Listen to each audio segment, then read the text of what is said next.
আপনার স্মার্টফোনে আপনি যেমন দুইটা সিম ব্যবহার করেন, ঠিক আপনার স্মার্টফোন দিয়ে কিন্তু আপনি চাইলে দুইটা করে অ্যাপস ব্যবহার করতে পারবেন।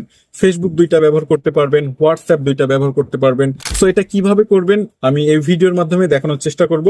সো এই ধরনের ভিডিও পাওয়ার জন্য অবশ্যই পেজটি ফলো দিয়ে রাখতে পারেন। আর যদি ভালো লেগে থাকে শেয়ার করে নতুন বন্ধুদেরকে দেখানোর সুযোগ করে দিতে পারেন। সো চলুন কিভাবে সে ডাবল অ্যাপস ব্যবহার করবেন আমি দেখানোর চেষ্টা করি।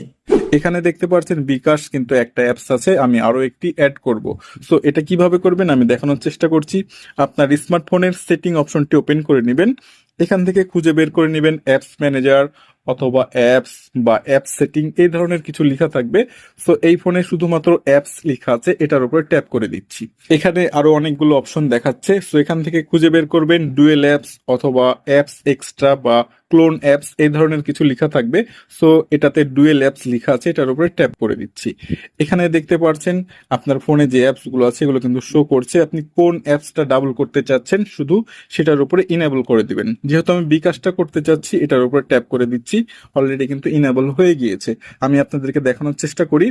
এখানে দেখতে পাচ্ছেন একটা কিন্তু অ্যাপস অলরেডি আছে, আর যেটা আমি ইনেবল করেছি এটা কিন্তু এখানে চলে আসছে। সো এটাকে আমি ওই অ্যাপসটার কাছে নিয়ে যাচ্ছি, তাহলে আপনারা হয়তো বুঝতে পারবেন।